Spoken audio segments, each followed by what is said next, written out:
Prve snimke koje smo napravili iz vazduha pokazali su nam da je vetar izuzetno jak, da nosi velike količine snega, da se zemlja ne vidi, mesta sletanja ne mogu da se uoče.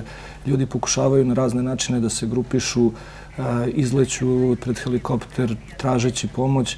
Na samoj zemlji se teško disalo zbog izuzetno oštrog vazduha, lepilo se sve za oči, za lice, za ruke. Hladnoća je bila toliko velika da su oni koji su obsluživali helikoptere ostavljali maltene prste i kožu na metalu, tako da je sve to bila jedna ovako, da kažem, vrlo rizična operacija koja nas je dovela u situaciju da primenimo svo svoje znanje. Nije to nas iznenadilo. Znači, Vojska Srbije ima uvek planove koje pravi unapred za svaku takvu situaciju. Određuje snage, predviđa, planira i osposobljava ljude da reaguju u takvoj situaciji. Mi smo sada samo to na jedan dobar, hvala Bogu, način prikazali i još jednom pokazali da se na nas može računati kad to treba.